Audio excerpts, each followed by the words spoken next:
Manchester United didn't just sign a striker, they found their superstar. That might sound dramatic, but watch the moments, not the highlights. The moments that change seasons. Fulham at Old Trafford. Tight game. Tension rising. One early delivery into the box. And there he is. Explosive movement. Ruthless finish. 3 points secured. West Ham. Late pressure. The cross bends in. He attacks it with conviction. Goal. Everton. Chaos. A loose pass turns into a foot race. From midfield he ignites. Raw pace. Power. Control. Defender beaten. Keeper exposed. Goal. Crystal Palace. Compact. Physical. Difficult. But when the chance finally arrives, he doesn't hesitate. One decisive touch. Match decided. These weren't cosmetic goals and comfortable wins. They weren't stat-padding finishes when the job was already done. They were defining goals. 3 victories. 1 crucial draw rescued. 11 points directly influenced in the Champions League race. That's not form. That's impact. And you could hear it in the voices around him. Pundits who had questioned him weeks earlier suddenly changing tone. Managers speaking about his improvement. Analysts pointing out the influence rather than just the finish. There's a shift when a player moves from promising to decisive. You start asking different questions. Not, is he good enough? But, how far can he go? Because this isn't just about goals. It's about timing, pressure, responsibility. In the biggest league in the world, wearing the heaviest shirt in football, under the brightest spotlight, he's stepping forward when it matters most. And when a striker begins to decide matches consistently, that's when you stop calling him a signing, and you start calling him a superstar. Goals are beautiful, but points are power. Benjamin Šeško's recent run hasn't just added numbers to his personal tally. It has reshaped Manchester United's entire season. His goals have directly earned 11 Premier League points. Let that sink in. Without those decisive strikes, United wouldn't be sitting in 3rd place. They'd be 7th, not dreaming about Champions League nights, but staring at Europa League Thursdays. Instead of chasing Europe's elite, they'd be looking up at Liverpool. Instead of creating distance from Chelsea, they'd be fighting to catch them. That's the swing. That's the margin between ambition and anxiety. 1 striker, 11 points, a completely different league narrative, and the numbers behind it are even more impressive. A goal every 164 minutes this season. That's not streaky form. That's elite-level efficiency in the Premier League, the most physically demanding league in the world. This isn't a forward who needs 5 chances to score 1. He doesn't require constant service or volume shooting. When the opportunity appears, even briefly, he converts. That's what separates good strikers from elite ones. Elite strikers don't just score. They alter league tables. They shift trajectories. They change how rivals prepare. And right now, Manchester United aren't just benefiting from a striker in form. They're benefiting from production at the level required to compete at the very top. 3rd place isn't accidental. It's calculated. And Benjamin Šeško is at the center of that calculation. Crystal Palace was not supposed to be easy. They lined up with a compact back 3. Physical, narrow, disciplined. The wingbacks tucked in. The central space was crowded. Every cross contested. Every run tracked. For 45 minutes, Benjamin Šeško was isolated. 7 touches. The fewest of any player on the pitch. On paper, he was invisible. United circulated possession around the box, probing, recycling, searching for a gap. But the killer pass never arrived. The space never opened. The crosses were delayed, blocked, or slightly off target. For many strikers, that kind of first half creates frustration. Arms in the air, dropped shoulders, forced movements. But here's what matters. He didn't drift wide looking for sympathy touches. He didn't abandon his role. He waited. Then the moment shifted. Crystal Palace went down to 10 men after the red card. The structure loosened, not dramatically, just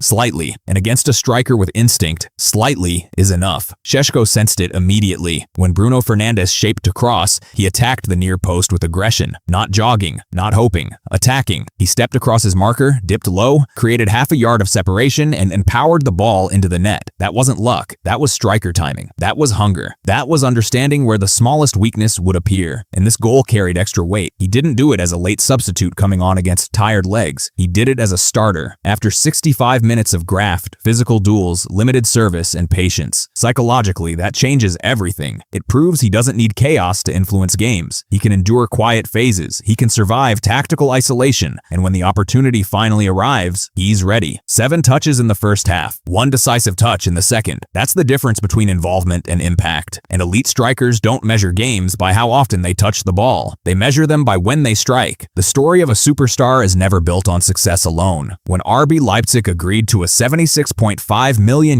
move sending Benjamin Šeško to Manchester United, expectations followed him like a shadow. Big price tags in football are not just financial figures. They are psychological weights. Every touch is judged. Every miss is amplified. Every quiet game becomes a headline, and the early months were brutally difficult. The Premier League was not the space he had known before. The physical battles were harder. The defensive lines were smarter. The rhythm was different. His numbers reflected the adaptation struggle. Just 2 goals in 1,048 minutes during his early period. For a striker bought to lead the attack, that was far below the level expected from a player carrying such investment and hope. Criticism started growing. Fans questioned whether he could handle the environment of Old Trafford. Pundits discussed whether the move had come too early. Some voices compared him to other forwards who struggled under the weight of United's history. And naturally, the comparison conversation emerged, especially when people spoke about players like Erling Haaland, whose ruthless finishing created a benchmark for modern elite strikers. But football development is rarely linear. Great players are not born fully formed inside a new league. They grow through discomfort, through tactical confusion, through moments when confidence disappears and instinct feels distant. For Šeško, the challenge was not just defending or finishing. It was learning how to belong inside a system that demanded patience, structure, and positional discipline. The early failure was not the end of the story. It was the starting point of something far more dangerous, because sometimes the strongest predators are not the ones who arrive roaring. They are the ones who learn to hunt quietly before striking. Everything changed on January 13th, 2026. That was the moment Benjamin Šeško's story at Manchester United stopped feeling uncertain and started feeling inevitable. The arrival of Michael Carrick marked a tactical and psychological reset. The coaching staff simplified Šeško's role. No unnecessary roaming outside dangerous zones. No demand to act like a creator or wide forward. Just one clear instruction: stay connected to the box and hunt. The transformation was almost immediate. Against Burnley FC, the striker returned like a predator awakening from hibernation. 2 goals. Not lucky goals, not chaotic rebounds. The first was pure speed. A sharp acceleration to win position, exploding beyond the defensive line before the center back could react. One-on-one with the goalkeeper. Finish. The second was movement intelligence. He read the overlap pattern, sprinted into the near attacking channel, then suddenly shifted outside the center back's body line to create separation before volleying the ball home. Timing, space manipulation, execution, that was the signature of the new Šeško. The impact was not limited to starting matches. He also became a decisive weapon from the bench. Late appearances against Fulham FC and West Ham United FC produced crucial moments of pressure finishing, showing that the predator mentality was fully restored. Then came the sprint that symbolized the rebirth. Against Everton FC, he reached a recorded top speed of 35.31 kilometers per hour, charging from his own half before finishing the attack. A 6'5" striker moving with winger-like explosiveness. That was more than a goal. It was a statement that the physical and psychological barriers of the early season had been broken. The predator was back, and this time, he was hunting with confidence. The most dangerous version of a striker is not the one who does everything. It is the one who understands exactly what he is supposed to do. The tactical evolution of Benjamin Šeško inside Manchester United was not about adding complexity to his game. It was about removing unnecessary movement. When comparing his heat maps from RB Leipzig to his position at United, the shift was clear. In Germany, his activity was spread across wider attacking zones and half-space areas, reflecting a more mobile forward role. At Old Trafford, his presence became laser-focused around the penalty spot and central danger zones. Less roaming, more positioning. The dribbling numbers reflected the same philosophy. His dribbles dropped from roughly 2.81 per 90 previously to about 1.93 per 90. This was not regression. It was tactical specialization. The team did not need him carrying the ball across multiple defensive layers. They needed him waiting where chances are most valuable. At the same time, his shot involvement increased. Shot attempts rose from 2.28 shots per 90 in the previous season to 2.75 shots per 90, and in the 2026 period, the number climbed even higher. The 2026 data showed something terrifying for defenders. Around 4.38 shots per 90, a volume comparable to the elite attacking profiles in the league. His expected goals metrics followed the same upward curve. His XG per 90 moved from approximately 0.32 earlier in his career to around 0.51 in the current season, and reached roughly 0.85 in the 2026 run. The efficiency inside each shot also improved. XG per shot increased from 0.14 to 0.18, and then to around 0.19, indicating better positional selection and smarter movement before receiving the ball. The tactical message was simple. Šeško was no longer being asked to participate in low-value creative phases. He became a functional striker, quick layoffs when required, sharp one-touch combinations, then immediate return to high-danger attacking space. His identity became clear. Not a playmaker, not a wide dribbler, a box predator, a forward whose primary mission is to convert chances, stretch defensive lines with movement and punish any half-second defensive hesitation inside the penalty area. In modern football, that clarity of role is often what allows elite strikers to reach their highest efficiency, and for Šeško, it unlocked the most lethal version of his game.